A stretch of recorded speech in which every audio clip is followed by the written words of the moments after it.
namoonni baay'een daabboo booniyyeen qullaa buustee booniyyeen kana taate jettanii haadha manaa fi abbaa manaa gidduu galtanii walwaltee Ustaas Muhammad Bayyaan kunoo peejii isaa irratti waan inni poosti godhee walaloo booniyyeef barreesse jechuudha. Dhaggeeffadha.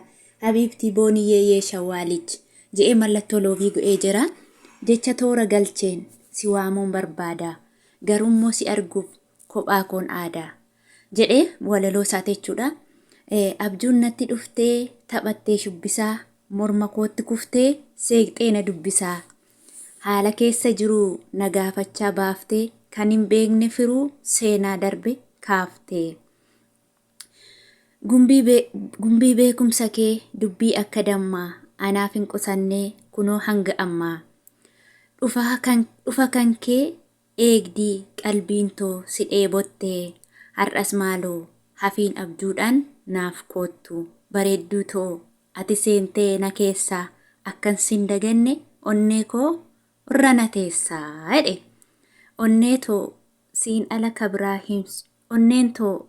ala kabraa hin suuftu jaalala kan kee garuu yoomiyyuu hin quuftu. Ani karooran qabu nama biraa hin yaalu homtuu hin jiru kan onnee koof si caalu. Si qofaan jaaladhee hin qabu 50 ari'utu si arguuf na sardaa hanga halkan bari'utti baay'een si jaaladha ati anaaf qaalii bareedduu ko ammas hunda naaf caalta. Egaa akkuma beekamu jechuudha. Dhugaa dubbachuuf baay'ee tokko garaa nama nyaata baay'ee namatti tola jechuudha.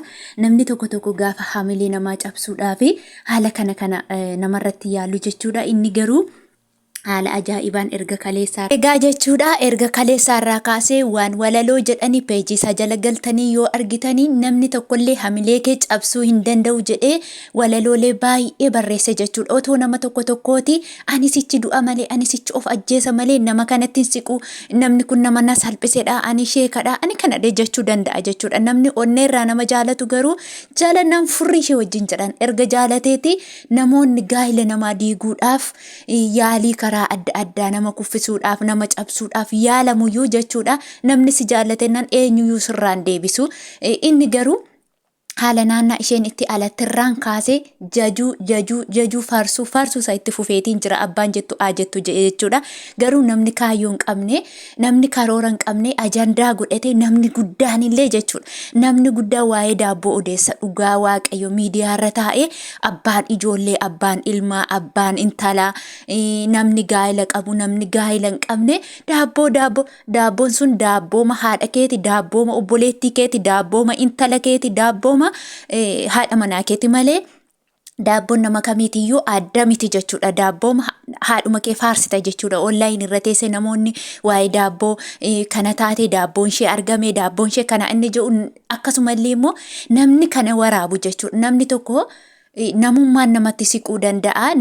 Beqa yaani lapheen nama ilma nama hatamaadha jechuudha.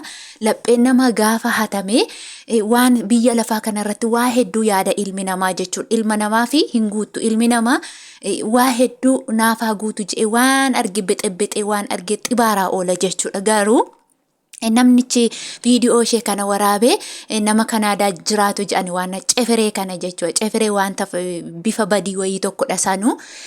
Yeroo kana viidiyoo kana akka mucaan kun hiriyaa qabdu ni beeka.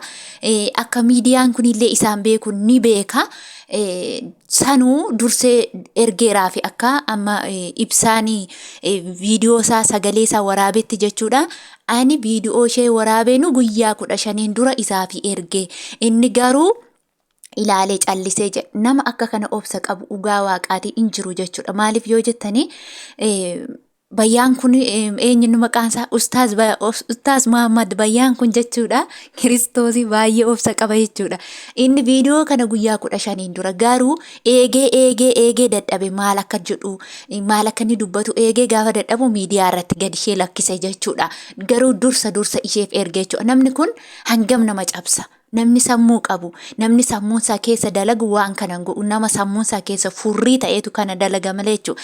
Amma namni tokko biyya guddatte keessa jira biyya qaroomte keessa jira maal ooshe biyya guddatte keessa yoo jiraata yoo sammuu guddatan malee jechuudha. Sammuun isaa hanga sammuu handaaqqoo lukkuu hanga sammuu lukkuu geessi jechuudha. Ilmi namaa gaafa qullaa obboleettii isaa haala kanaan gadi baasu sanuu akka isheen beektu akka amantiin ishii musliima ta'e akka amantii isaaniitti jechuudha. Qaamni dubartii mul'achuu hin qabu haala kanadha. Garuu immoo yeroo kana baasu tokkoffaa amantii ishee irratti illee hamilee ishee cabsa lammaffaa abbaa manaa ishee wajjin illee hamilee cabsuuf ture garuu jechuudha.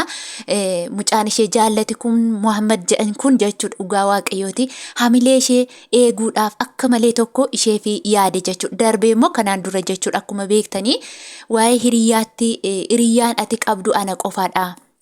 Anaaf Rabbi qofaadha. Iriyyaan kee iriyyaan dhugaan iriyyaan ati lafarratti qabdu je'ee ture jechuudha. Amma garuu guyyaa har'a maal je'ee walaloo barreeffama hedduu barreessee fi seenaan hiriyyaa keeti dhugaadha. Kanaan dura natu dogoggore dhiifama guddaa naaf godha.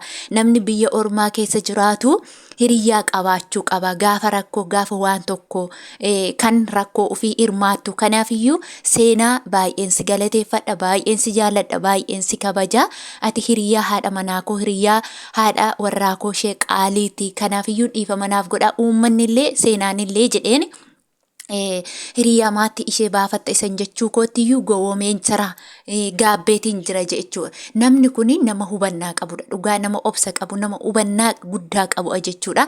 Garuu namoonni immoo gaa'ila namaa diiguudhaaf tattaaffii godhatanii haala kana godhan akkasuma immoo jechuudha. Dubartoonni keenya waan irraa eeggachuu qabdan namni gaafa viidiyoo isinitti dawwalu tasuma irraan kaasina fira keessaa ta'uu halagaasaa ta'uu eenyusaa ta'uu naan eeyyamamu jarri an bira jiru naan eeyyamanii. Kanaafuu an viidiyoo naan dawwaliin ija audoo yoo sifaana haasay. Kanarraan aloo yoo viidiyoo malee ergaa koo dabarfachuun dadda'uu yoo jedhe immoo aqee alla yaabbatee isarraa gad dhufaa darbatu jechuudha. Namni amma dhugaa dubbachuuf akka bofa haafa keessaa yookiin immoo qoree dhoqqee keessaati jechuudha. Dhokatee si yaada jechuudha. Dhokatee si nyaata jechuudha. Maal gochuuf gaa'ila kee diiguuf maqaa kee balleessuuf si xinneessuudhaaf namni si rafee buluun hin jiru jechuudha. Keessattuu shamarran biyya Arabaa jirtan firan qabdan fira sin jedhamu abadan hin qabdan jettu. Firri keessa Rabbii fi Waaqayyo qofaadha waan ta'eef waan akkasii namoonni ani sin jaalladha ani eenyurraa adda anaaf ati kana booda tokkodha eenyuyyee addan hin baasu gaafa siniin jedhu itti ofin amanina abadan eenyumayyuu ofitti ofin amanina. Amma mucayyoon kun ija akka sagalee ishee waraabetti biyya galeen na sobde isheenii biyya galeetaniin aqee isa tasgabbeesseen siifan deebi'a itti sababa isheen kana na sobdeefanii animmoo kana godhee jedheeni. Garuu jechuudha gowwummaa qaba nama haala kanaan online irra beekame maal jedhe kana haadha manaasaa akkamitti fudhatee jiraata moo gatiima kanaadaa jiraatedha. Hundi keenya hin beekna bar biyya ormaa jechuun waan gaarii bareedaa tokko namatti fakkaata jechuudha. Kanaafuu inni nama kanaadaa jiraateef nama guddaa ta'uusaa nama abbaa qabeenya maal ta'uusaati. Garuu hanga obboleessa isa biyya taa'ee jaalallee ishee isa duraa sanaa hin ga'uu fi walakkaasaayuu hin ga'u jechuudha. Kanaaf gadhee akka kanaa yartuu akka kanaarraa of eeggadhaa isiniin jedha obboleewwan kiyya. Gadheen nama nyaatti dhugaa gadheen nama ganti waan ta'eef otoo hin beekin nama ganti gadheeni. Kanaaf warreen akkasii bilbila irraa kaasuu irraallee of qusadhaa isiniin jedha obboleewwan qaalee obboleewwan jaallatamoo kabajamtoota keenya. Hanga turtii biraa walitti deebinutti immoo turtii gaarii isiniif haa ta'u. Baay'ee isin jaalladhaa baay'een isin kabaja. Viidiyoolee adda addaa asan sheersinii godhuu abdiinan qaba. Akkasumallee immoo isin immoo waan gochuu qabdan laayik gochuu sheer sabiskiraayib gochuu akka hin dagannee isiniin jedha. Hanga turtii biraatti nagaan naa turaa lafa nagaa naa jiraadhaa. I love you.